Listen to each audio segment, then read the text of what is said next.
I'd like to see most of the human race killed off because it is unworthy. It is unworthy of the gift of life. I don't care what society thinks. They're nothing anyway. They're no better than me. Until we hear the safe word, we will not stop.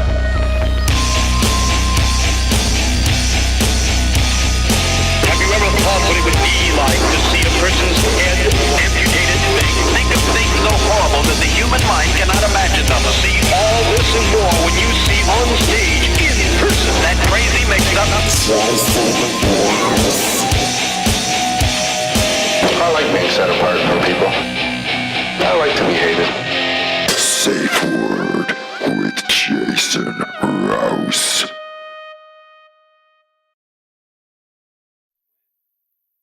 It's getting so out of control.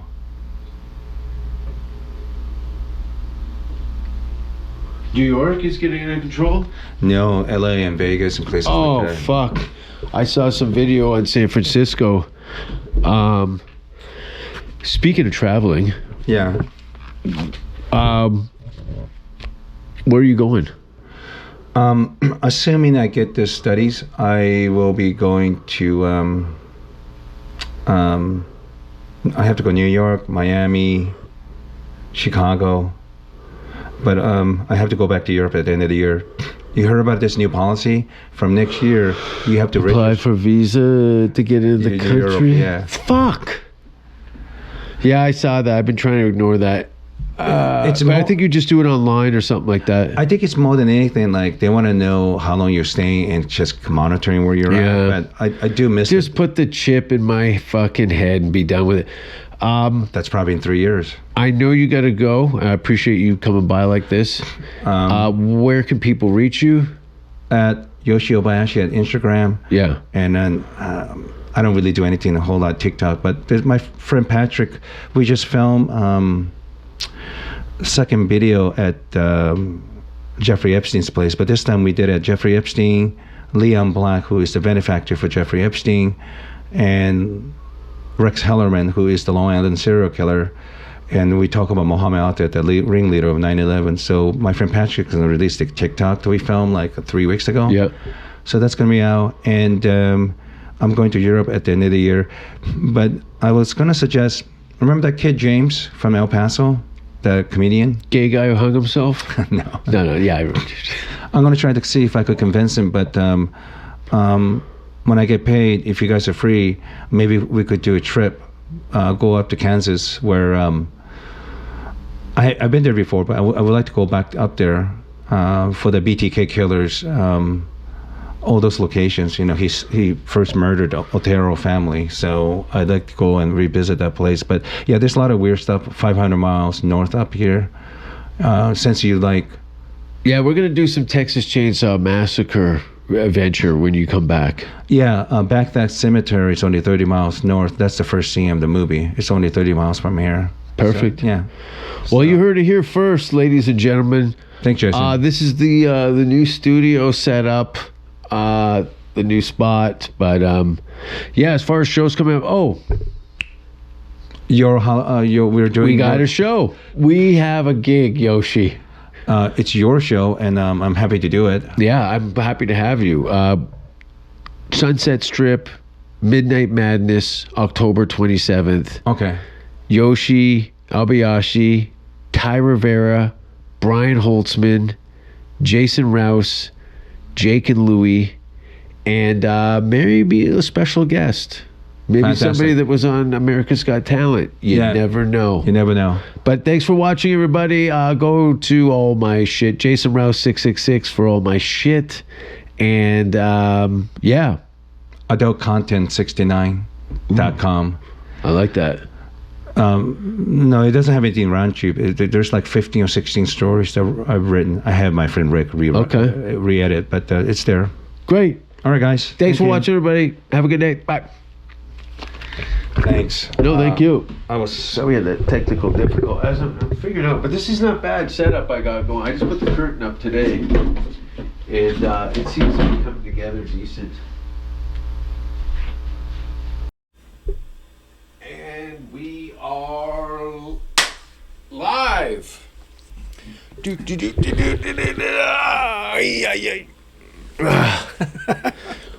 big fat ass.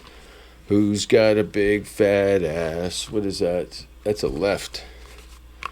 And that's a right. All right. Yeah. Oh, so you're already recording?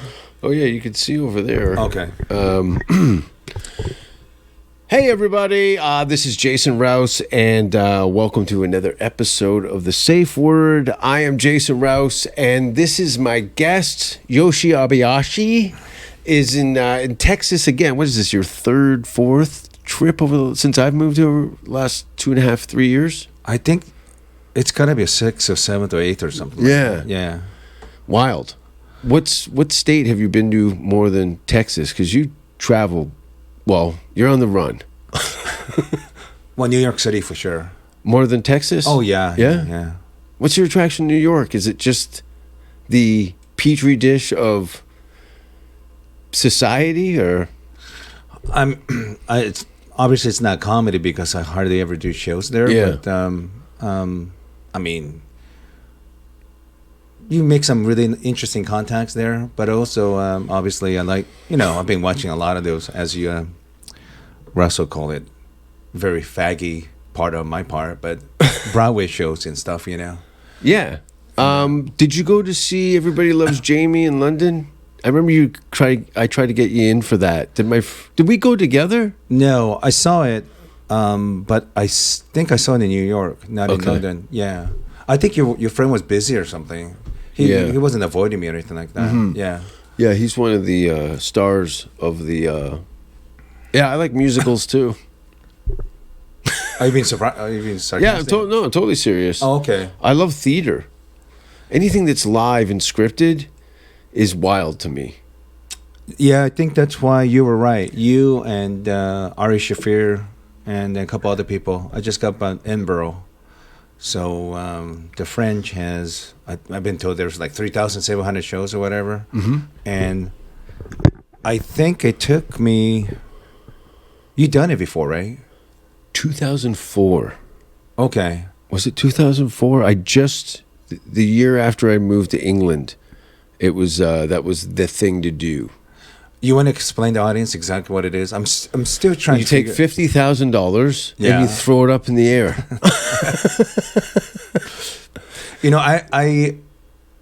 I'm glad I did it. Yeah. I think I lost only $2,500, maybe $3,000. It was completely worth it. Same. When I did it, when I told people I lost money and they asked me how much, they go, "There's guys here losing their houses." Yeah. They put everything into it. So if the listener or watcher don't know what that is, it's basically a massive performance art, and any possible performance, they have it. So if you want to watch circus act, they got it. Yeah. Plays, musicals. It's the biggest arts festival in the world, as far as I know. Performance art. And even I was like, you watch plays or whatever, but there's so many different kind of plays as well. You have someone group from South Korea, Poland, Belarus, Russia. Ballet that I saw by Ukrainians and things like that. So yeah, if you multiply 3,700 times 20 shows, because people are there between 20 to 24, 5 days. Mm-hmm. You do the math, it's like 70, 80, 90,000 performances. Yeah. So even if you're a critic watching 5 or 7 shows, at best, maybe 3% of the shows. So it's impossible to watch everything there. And sometimes it's, a reviewer could come in, give you a bad review at the beginning of the week, and you're done. Yeah. A lot of the ticket sales are based on 5-star reviews. Yeah. And little blurbs from the Scotsman. Yeah, no, I'm glad I did it, but I don't think I'd do it again. No. They kind of have to give reviews, because how else? I mean, unless you like serendipity and just randomly pick different shows. Yeah. Honestly, when I started doing my show, I don't think I really had a feeling for like how the show's going to go until like little past 10 days, Same. I pretty much had a whole new show by the 10th day. Yeah. Because my comedy club act was not really sticking to that. It's weird when people pay to come out and see you specifically, and you have no rapport with them, and they're looking at it as like a theatrical presentation opposed to a comedy show. If you can get a laugh, they're happy. Yeah, and it's fringe, so edge of whatever that word definition for that word, but it seems like it's a edge of what's considered standardized performance, you know. So weirdly, the audience in Scotland, they're also from all over the world. They're okay watching something weird or different. You know? And also a lot of times, like 2013, Phoebe Waller-Bridge did her show Fleabag, and it was like the best show of the festival. And of course, they changed her life. Now she's president of the whole Fringe Festival. But you might be watching a show down the road, might be like a Broadway show. It's like the early stage of it, you know. So it's really exciting because to accidentally pick something that you didn't know anything about and watch and see and grow, you know. So that can work for you and against you. I remember there was a kid flyering my show, and he says, I got yelled at by people who I suggested going to your show. They were pissed off because they do 2-for-1s. There's like sales. There's a lot of competitive ticket pushing for sure. Flyering in the streets, all that stuff. I mean, I really didn't know what I was getting into, and I just told myself I want to do it. And I thank God for Rosie Tran and her husband Andrew, because they did most of the paperwork. You know, I hate doing that shit, man. I really hate it. And then quite often when I get to the venue, I had no idea what it looks like. I decided to do it, and I figure it's better to do something and get criticized than not doing anything and criticizing others, like as Ricky Gervais famously said. So, I don't know what the fuck I was doing, but it looked like you had audiences. Yeah, they showed. I mean, that's more than half the battle. Yeah, I never had a show where no one showed up, so at least I had somebody showing up every single show. And after my... and we're talking 60 seats? 70? No. Oh, my God. 24, 25. Perfect. Yeah. That's every seat at the Edinburgh Festival is about 50 tickets in the real world. So if you can get one person there, I count that as 50 people at the audience. Yeah. It didn't make any sense to get bigger room, you know. But what was funny, the way I thought I read it, they were gonna handle like pass the bucket to get coin, tip and stuff. Yeah. Nothing happened. They would show up and turn the lights on, but other than that, everything that I had to set up everything by myself, fix the chair sometimes. And that's $100 a day. You're paying them to do nothing. Well, I mean, I think I was paying. God, 150, 180, maybe pushing $200 a day, really, what it come down to. But at the end of it, you're right, the show was completely, well, I wouldn't say completely different, but it was like 60% different. And I think I figured out how to do the show. So my show was, name of the show is Adult Content. Yeah. I cover my childhood and working in adult business for a long time. I think one of the valuable things I learned was, I think I accidentally figured out how to make the show great or better was women, if they become on your side. Yeah. Because if you talk about porn to guys, they're already on your side. Is that my problem? Yeah. But I think I got the feeling that a lot of the women showed up because their boyfriend or husband wanted to see it. Because, you know, I was on Tom's Segura's podcast, Pacific Pod. But I think within 7 or 8 days, I think I kind of figured out how to do it to the point where I think most of the women, I mean, I don't know if I want to hear this, but most of the women are like, well, surprisingly, I learned a lot, and it was completely different from what they thought was, which is kind of gross and Is there any recordings of it? Because you've got, like, adventure stories for days. I have a recording of it, but even when I finished the festival, I know like I need to work on it for another year before even dream about taping it. But and that's what Ari did with Jew. Oh, really? Yeah, like he'd been working on it for a couple of years. COVID happened, and then he ended up workshopping it and then recording it. So he workshop first in French. Yeah, yeah. I didn't know that. Yeah, because his Edinburgh Fringe Festival was based off of that, and then Okay. it eventually turned into what we saw on YouTube. So yeah, I think. I mean, I did 2 shows in States before I went to Edinburgh. Once in Washington State. You know what's so crazy? I was so worried that I don't have enough material to talk about for like an hour. And then when I did it the very first time at my friend Ruben's place, and I was talking for a little bit, and I think I did like 15% of the story I had. Oh, how much time has passed? They said hour and 15 minutes. Oh, that's great though. So I Better had than to, falling short. At Yes. least you can edit from that. then when I did a sold out show in LA, which is we rented a place, I sold out every seat. I cut more, but talking to my friends after, like, it's too long. Like some stories, I'm just going rambling, So I think it's clearly better than the first time, but I still need to work on it. And I want to do Adelaide and Adelaide, Australia. Australia. It's the second biggest one. Melbourne, Yeah. Auckland Festival in New Zealand. There's a whole run of it over there. on the Yeah, I other want to side. do that one, and I want to do the one in Iceland with you because I Yeah. think you mentioned it. But anyway, yeah, June, I think. I don't, we don't have to keep talking with French, but so I've been doing that, and when I got back, I've basically been in like 18 days in Austin. It's weird, man, because I just can't believe how much doing podcasts really help you with these young kids giving stage time. A lot of people make their careers off of their. There's comics I've seen recording specials that I've never even heard of before.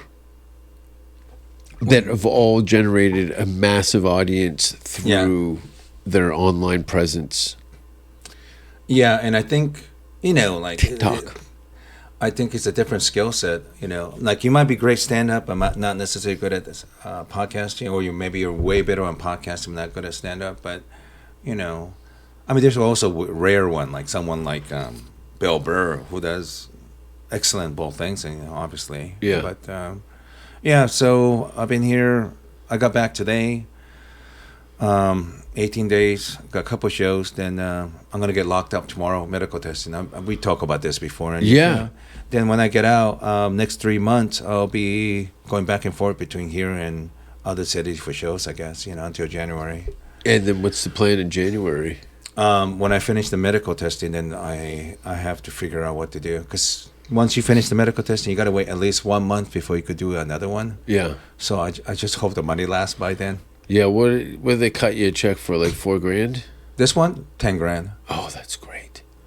Yeah, but it's 3 months, so if you divide it by 3, No, I get it. It's not it's work. yeah, Yeah, and you're using your body. yeah. So they come in, they inject you, or they give you pills, or do you get blood work done, or I pass everything. You know what's weird with this place? I don't want to mention name because I'm different down in Texas, but they're all kind of similar, but each facility do it a little different. But this one, after I passed my physical, they check my blood and everything, urine, there's no drugs, and I'm healthy.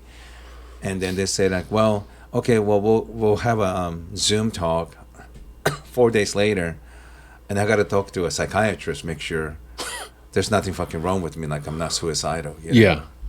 So that was kind of headache, and obviously I passed, and I'm going in tomorrow. But yeah, this one is kind of funny. They have all How many weeks? I'm locked up for 8 days. Okay. Then there's like 10 follow-up next 3 months. Yeah. So like every 2 weeks I have to go and they have to check me. And It's is a hassle. California based? No, I have to go San Antonio for me all the time. Oh, is that where you've been going the whole time? No. I did I went there once Okay. to screening, which is like auditioning to see if you could qualify for the study. And now that I passed, I have to check in tomorrow. But since I don't have a car, I have to get up like 2 a.m, get on the bus at 3 a.m, get there 5. I have to wait 5 hours before I could show up to the clinic. Yeah, that kind of Sounds hilarious. Fuck. Get up at 5. Take a bus. No, get up at 2. Yeah. Yeah. But you know, like if you don't make enough money in comedy, you got to do this shit. But I do think, you know, I got to do things that I don't want to do. I really don't want to do TikTok. I'm just old, you know. But I need to do that, and I got to do YouTube and things like that. I've been forcing myself to do pod. So I did 3 the first week. I did 3 last week. I'm just doing 1. Thank you for letting me do it. In August, I've been doing this for 10. Or last August, I've been doing this for 10 years. The podcasting? Yeah. This has been a thing for a decade. Isn't that wild? Man, I couldn't do it. I did it. I did 2011 to 2014, 15 or something on and off. But it was a little different too back then. But these kids in Austin, it's unbelievable. Like they're relatively new at stand-up, a year, maybe 3 or 4 years. Their fucking facility for podcasting, Jesus Christ! 20 years ago, you would have think it's like a state-of-art recording place for Howard Stern. iPhone and a microphone, and you got a podcast. Yeah, and you know, you never know. Like they'll say things like, "Oh man, fan or whatever," and like you would think like, "Is it Joe Rogan?" Because that one time I did it. No, it's always like some small thing that I did it. I don't even remember, you know. Mm-hmm. Yeah, it was really weird, Jason, when I was in Edinburgh, and these kids would show up. Sometimes they give me a big tip, like 50 pounds or something. Yeah, nice. And yeah, I've been listening to you for like 10, 11 years. Like, okay, then I asked, because it didn't seem right. Like, so how old are you? Like, they'll tell me 19 years old. So he's been listening to me beating up old lady. Yeah. You're a role model. Working porn, how to get hookers, Yeah. like 7 or 8 years old. Yeah, but you're not We're a the drug fucking addict. parents. Yeah, but you're not a fuck up. You're not Yeah. a drug addict or an alcoholic. You're none of the cliches of how many people. Every time I went to AVN Awards, there'd be dead girls at the end. Memorial. Yeah. It doesn't go so well sometimes. Well, I mean, it's funny. Well, it's not funny. The fact that, you know, today's October 3rd. 2023. Last week, one of the kid killed himself. Yeah. I didn't know the kid. I met him. I had him on my show. I like the kid a lot. Yeah. And I missed the memorial yesterday. You know. I couldn't go. Yeah. I didn't want to go. It's too much for me. Yeah. I fall apart. I remember like when I told somebody about when I was visiting you like a second or third time in Sweden. Yeah.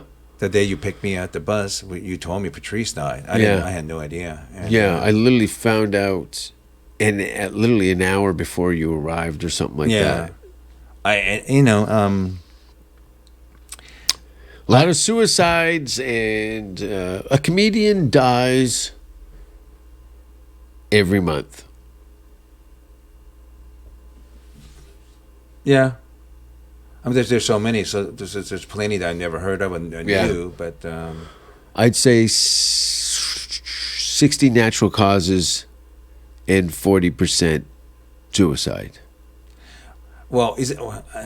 I guess it depends what your definition of natural, because if you're like overeating because you're on the road, you don't exercise, you eat. Drug overdose, I Yeah. would consider as natural causes. I mean, I hate to say it, but it's kind of it is in stand-up comedy. You Yeah. know? And like I was talking to recently, I met Richard Jenny one time, and between 5, 6, 7 days later, he killed himself. You know. And the only reason I talked to him because I was at the Laugh Factory, and somebody, hey, Jenny, you should talk to this kid. He works in porn. So he was talking to me, and it wasn't any raunchy talk. It was like, oh, what's it like? You know, he had a lot of questions. You know, he was very smart, and like he had a interesting question to that. And then within a week, he went to his bathroom and shot himself. You know. Yeah. And I've heard all kinds of different things, but isn't that weird? Like, it doesn't matter what we think. When you look at someone like that and Anthony Bourdain, like, what the fuck? They have so much success. You know, what a life they live. Even the kid that had killed himself here in What's his name? Nick Roach. Okay. And Everybody loved the kid.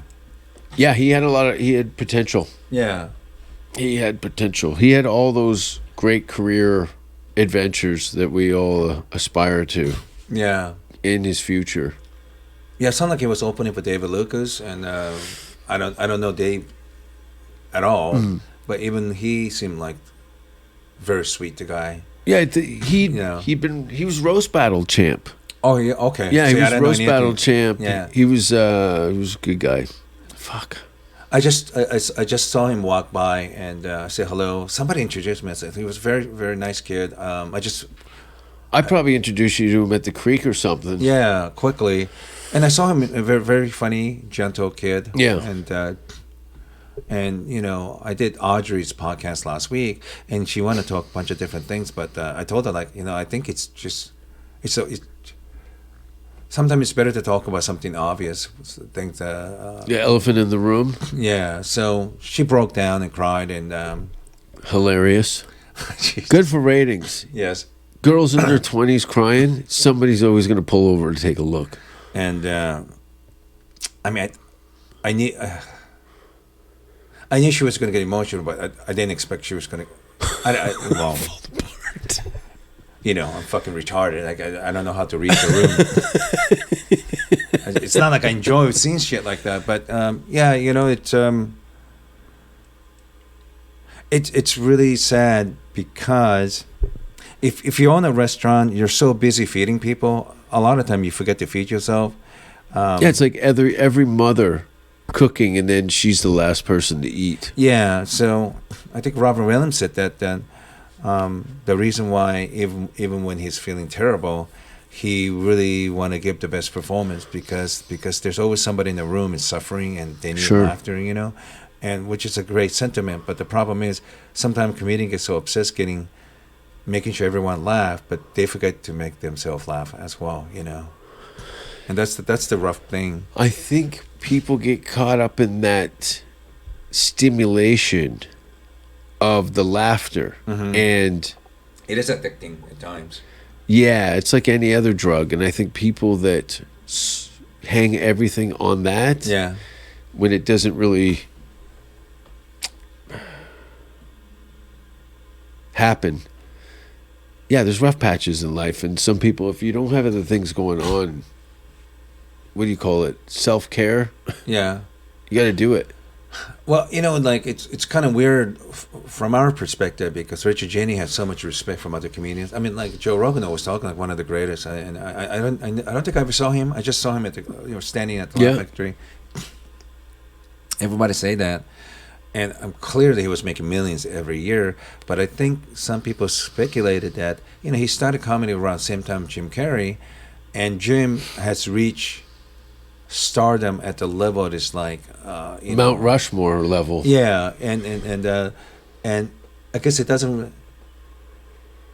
It's almost like you play baseball when you're a kid, and you made a minor league, and the kids that didn't even make it to minor league think they're amazing. But even if you're in minor league, you look at other players that you started with, and they're playing majors. Yeah, but Jim put fucking Richard in The Mask. No, I know that. Yeah. But I'm sure he was grateful, and Jim is very generous, but you can't help, like, it's never enough, I think, once you reach that level for some reason, and you know how many times I read the history of Hollywood, these actors working really hard, just making it in the business and getting to the movie, eventually getting to the point you become a star, you get into the point where you get nominated, and then cancer. No, they get nominated for Oscar, and I don't know how many times I read something where that moment you win, it's just an incredible experience, I guess. But it's interesting. But right after it, it's not exactly what they thought. All their problem would disappear and they become happy, and like within few hours, even a day, you just realize, okay, you got this golden medal thing that everybody respects you for, but we'll see it in a pawn shop 5 years later. Yeah. Yeah, American Idol's probably got America's Got Talent. All those shows have skyrocketed these kids into stardom. Yeah. And then they kill themselves. Some of them, yeah, I'm sure. The good ones do. Yeah. But you know what I mean. Like I think it just shows like it doesn't matter what people think if you're doing well, even if you're not doing well. But you have you have some dignity, and you have friends and families, and you have some sense of self-worth. That's almost even better than somebody actually having success and all those fucking problems, you know. More money, more problems. Yeah. So, I think for the most part, Russell's pretty well adjusted. You know, he's got a loving mother and brother, and sure, I'm sure once you reach that level of financial success, you probably want more things. But I don't know. You know, it's probably better to have some success and feel good about yourself, you know. But it's just crazy when these people with a lot of success like die so young or That's killing success. But the general public's idea of what success is, you know, I think success is living longer than the people you hate. That's success. That's it. Yeah. Yeah. I would be around My Left Foot style, wheelbarrow. Have you seen that? Yeah. Yeah. I would do that. My career would probably go better. Well, Would you bring me out on stage in a wheelbarrow? don't you think? I mean, it's so clear that you're a funny guy, but it's really weird. Like, it's almost like showmanship, right? Like you have to know how to be funny on stage as a comedian, but there's all the other shit, you know. Yeah. The other 99%. Because Tim Dillon worst. was talking about this, and like he was talking about President Trump is funny. I'm President Trump. yeah, paraphrasing Former. President Trump, and he said President Trump is funny, but he doesn't know why he's funny. And I think he was talking about something. There's many funny comedians, but they don't know why they're funny. And I think having that blind spot just prevent you from maybe monetizing and finding success or something like that. But it's a complicated thing because on one hand, you know, like I remember watching Dead Poets Society years ago, and I thought this actor's A, B, C is going to be a major success. I was wrong. It was X, Y, and Z. So it's very strange. Like you think certain people have certain projection. And you trajectory. never know what's going on behind people's eyes. Yeah. You know. Because, you know, I just got back from Skankfest, and there's I met a lot Oh, of... yeah. How was that? It was You were good. there the last day? You came in the last day to kind of check it out? I got there night before. I was too exhausted. Yeah. And then Sunday I showed up. I was there for like 3 or 4 hours. I saw a bunch of people that, you know... You just passing through Vegas? Did you have business in Vegas? I just went to see, meet up with people. Yeah. It was actually pretty good. I met up with a couple people that I wanted to meet and I need to meet. So that happened. Yeah. People must have been stopping you all the time. Well, just to say hello, you know. Yeah, but fans, they're like, where are you performing? You must have had that. Are you doing anything? Because you got fans. When I told somebody, I go, yeah, I got a podcast coming up with my buddy Yoshi. And they go, Yoshi? Yeah. We love that guy. Well, I think that's partially true, but you know, I got a bunch of messages after I post those pictures after I got back from Vegas, like, "Oh, that was you," because they couldn't tell. Like, they don't want to be racist. Like, driving an Asian person, are you Yoshi? Yeah, because you never talk about your height. No, Were you 6'2", 6'3"? 6'1" almost. 6'1". But a lot of people are like, white people are so afraid. Like they don't even say, "Are you Yoshi?" because they don't really seem like racist or whatever. Well, Yoshi sounds like a racial slur, to be honest with you. Why?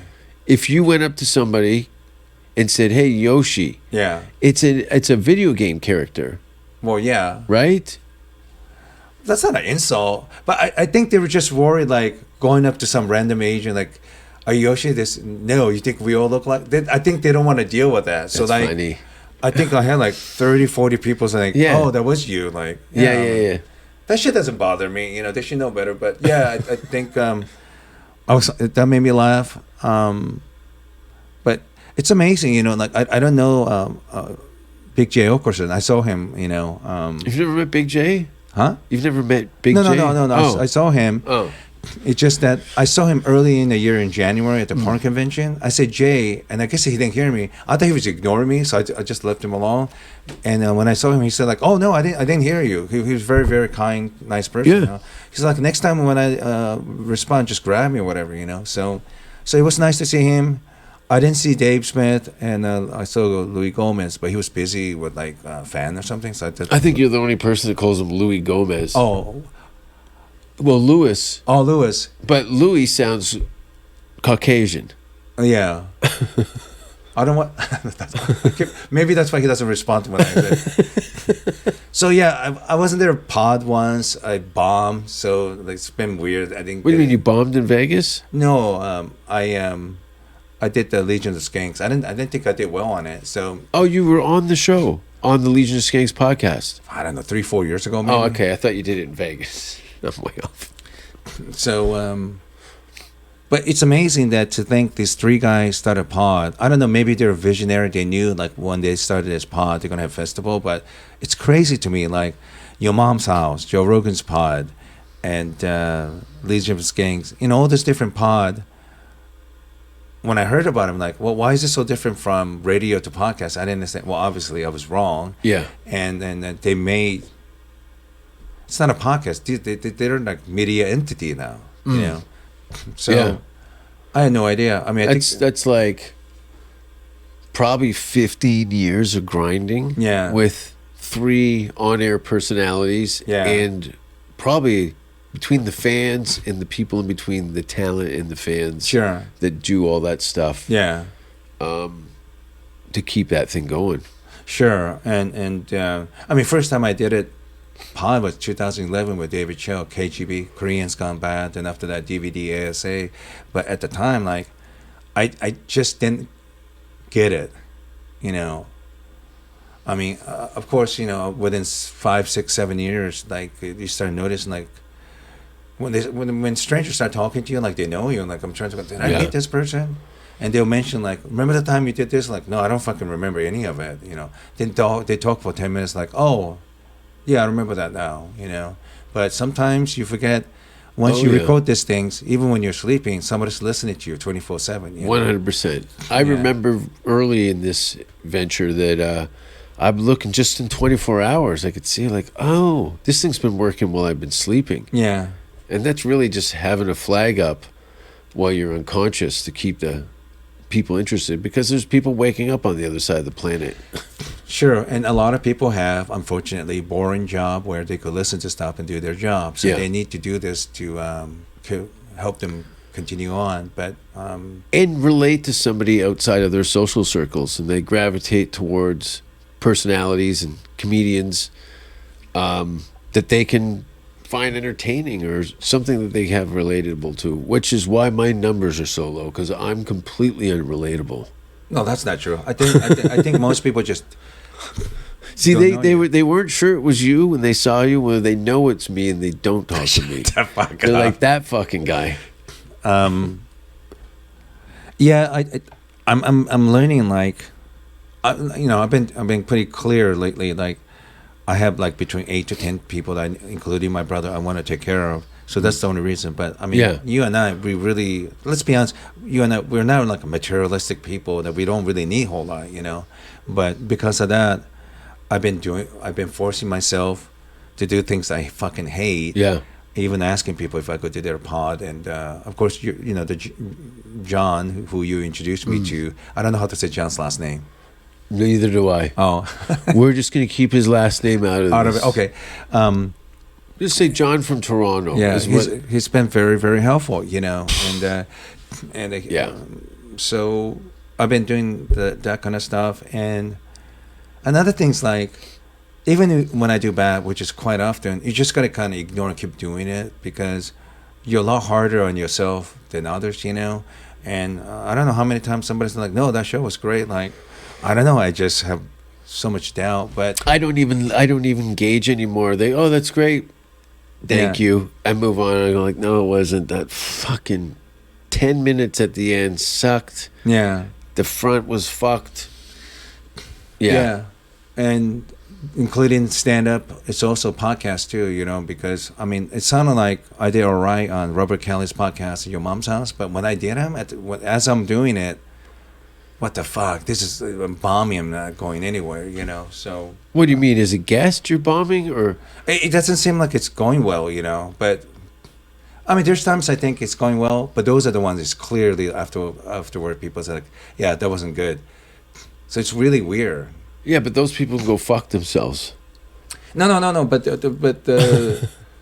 they're not being mean about it. Like my friends who are objective, they'll tell me like, oh yeah, this one you did really well. Really? Like I didn't think I was doing well. And this one I thought, well, they're like, no, that one was kind of boring. So you just never know. And you know, it's not a scripted conversation. So I didn't know what we were going to talk about. You know, since it's October 3rd, I do want to mention something interesting. Suicide to me. again. Here we go. Today's the 20th anniversary of a guy named Wally George passed away. And he used to have a show in Orange County called Hot Seat. And he was one of the first person to do, he was a precursor to shows like Jerry Springer and stuff like that. And I think even Johnny Carson called it, William F. Buckley Jr., who is the father of I remember that show. conservatism. He was pre-Geraldo. Yes. He was outrageous and very. Is he alive? He died 20 years ago today. Oh shit. So yeah, he was fun. Yeah, William F. Buckley Jr., the creator of the National Review, a conservative paper, called him. It's like Tonight Show with cockfighting. Yeah. Because during that show, the fans go Wally, Wally, Wally, and they go crazy and start fighting people, you know. And he'll yell at some guy, "Get out of you, goddamn communist!" And sometimes a guest will throw his fucking chair upside down and shit like that. Yeah. And interesting, he's conservative and he started radio in Sacramento and places like that. But he's also father of Rebecca Del Monte, the actress from the Risky Business. She's super liberal. Really? That's her dad. Yes. No way. She's smoking. Well, Risky Business. She was beautiful. I mean, you know, we all age, so you know, I'm sure. You know, Who was the porn star in that movie? Was there any porn star? I'm sure there was like hookers. Rebecca Del Rey. Didn't she do porn? No, who? No. Who was the? Oh God, when she was making porn underage. Oh, that's Tracy Lords. Tracy Lords. Yeah. She was on Roseanne. So She had an Rebecca. attempt. So Rebecca was, I mean, just beautiful lady, 80s, just stunning. And but yeah, it's so strange to find her dad. I'm sure they reconcile at the end of his life, but yeah, he was super conservative guy living in Sherman Oaks, doing shows in Orange County. But yeah, I highly recommend Hot Seat with Wally George. Check it out on YouTube. Yeah. You know, and there's times he'll have like a Playboy playmate, and of course that's one of the few times. When And this is what, 87, 88? 83 to like early 90s. Yeah. And but yeah, my friend Steve Katani used to go. I had no idea because I was living in California at the time. I had no idea where Anaheim was. I was such a dumb kid, and if I would have known, you could just show up, watch that show, I would have gone. You know, but yeah, it's 20 years. So how quickly time passes, and a guy like him had a tremendous influence on like a Jerry Springer and Downey guy. In fact, Downey guy was on the show. They started getting into verbal fights in the show. You know. Yeah. So yeah, you know, you have Hollywood, liberal and left-leaning entertainment, televisions and movies, but if you're conservative or right-winger, it seems like they dominated AM radio. And I don't understand, like, my ignorance here is why would you pick a political party? I don't understand the reasoning. I'm conservative, and I just don't think. I think it's silly to me. I don't understand it. The universe doesn't subscribe to global politics. I don't understand if a natural disaster. Do you claim to be a conservative when there's blood in the streets? Like, I don't know.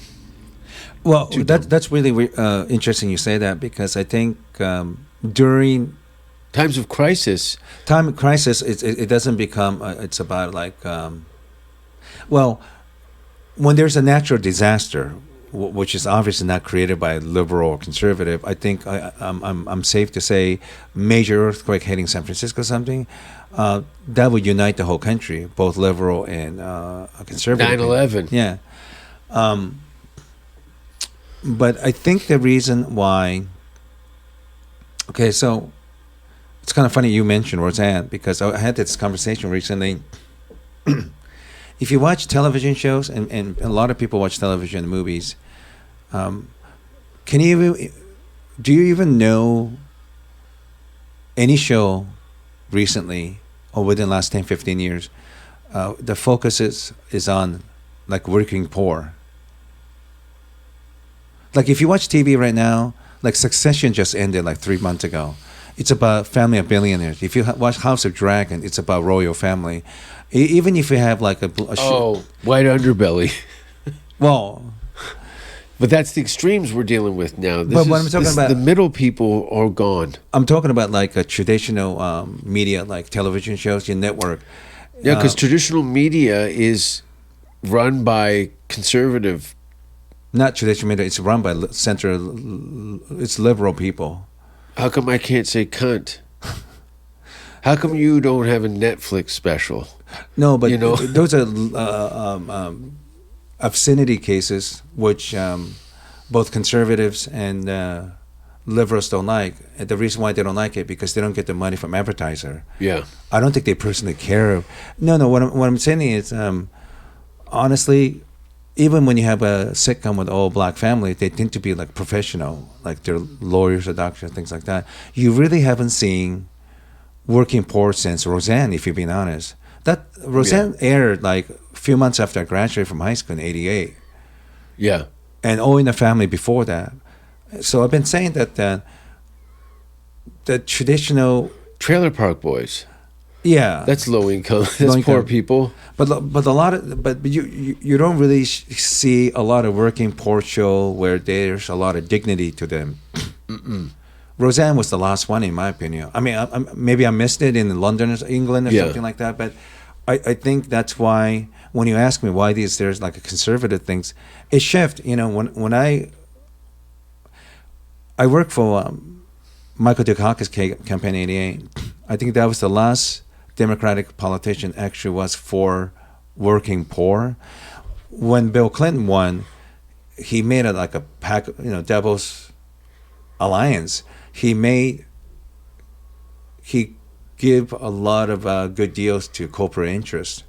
So they pretend like they care about working poor, but they represent corporate interests too, just like Republicans too, So that's why this culture war is like a big thing now. Because nobody really care about the working poor people in this country.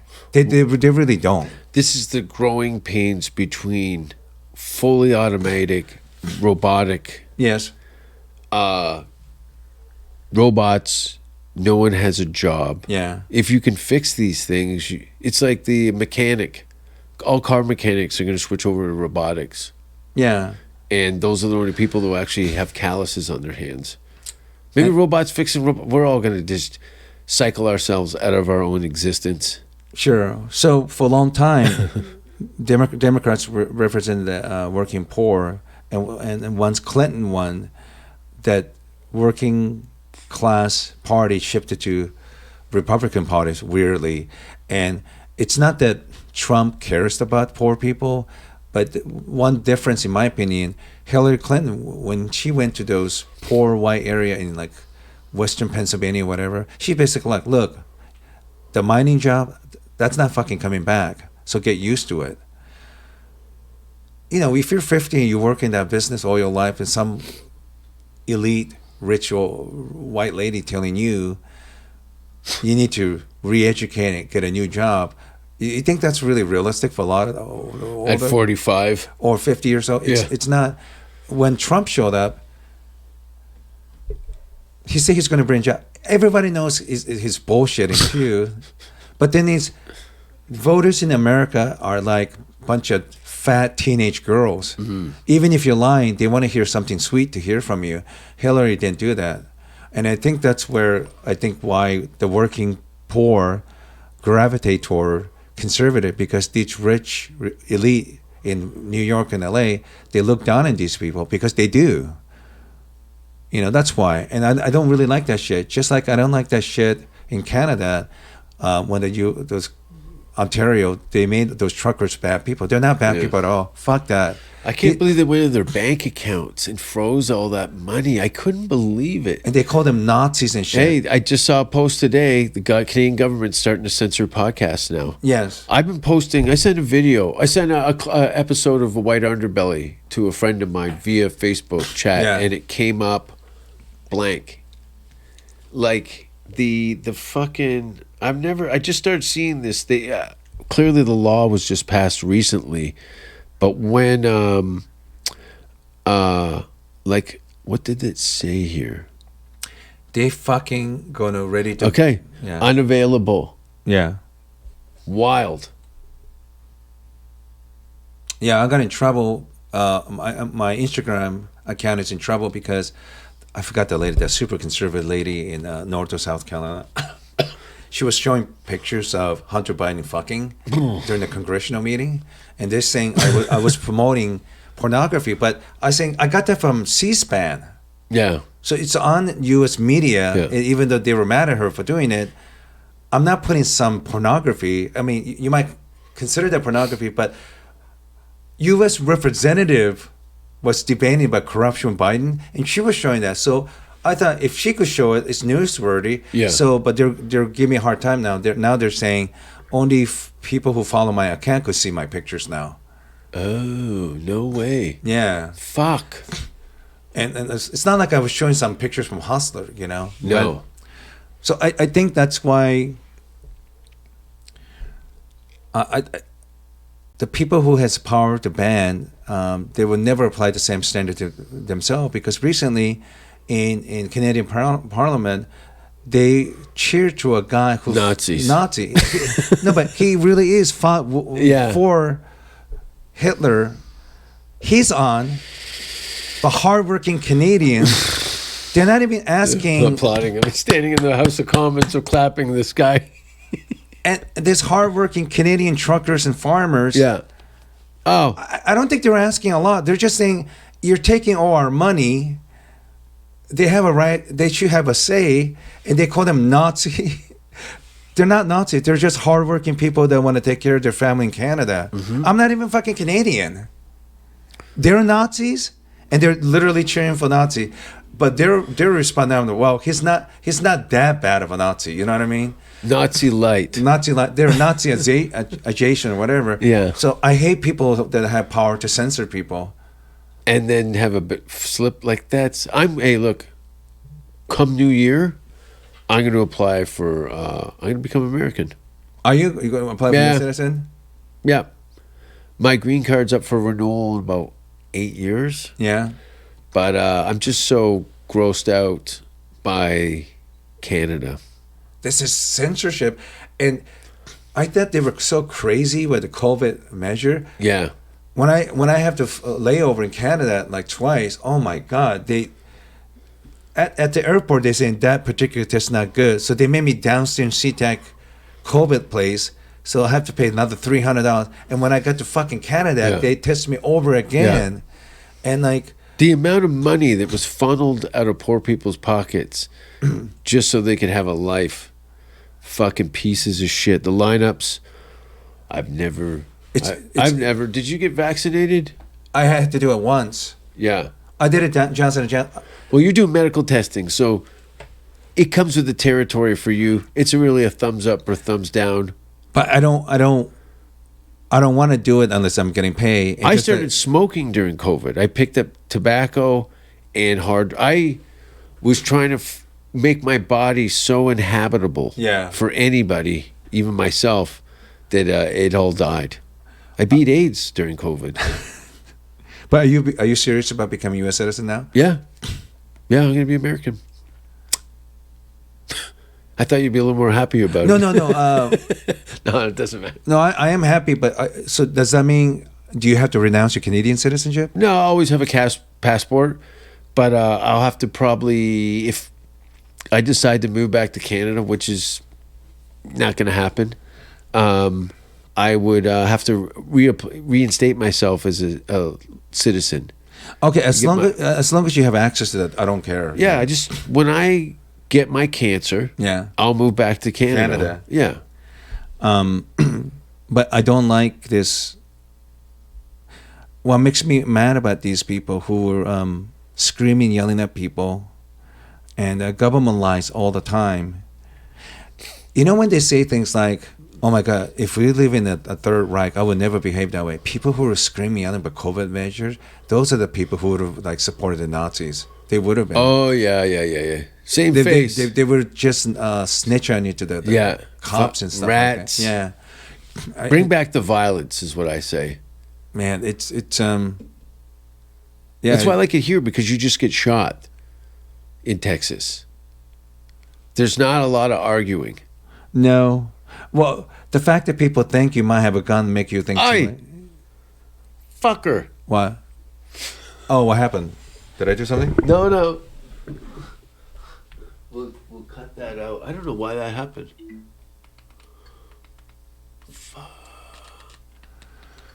I don't know why. Who is this Mr. Beast? He makes a lot of money, huh? He's one of those internet nerds that capitalized on all that shit. Yeah. I don't know why that happened, Yoshi, but we're gonna have to.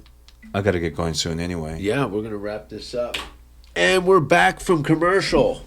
Oh, is it recording again? Yeah, it was always recording. I'll just have to snip this out. Oh, okay. No, you know what's weird? I'm always the oldest person during shows, whatever. Weirdly, because of these people that I want to take care of, and coming to Austin, first time in a long time. Weirdly, I've been pretty optimistic about the future. You know, there's a lot of business and political part of comedy that I fucking hate, so that's why I never really focused all that much. You know, like I've had these things. I don't mean to draw lines, but Brian Holtzman, Jason Rouse, and Yoshi Obayashi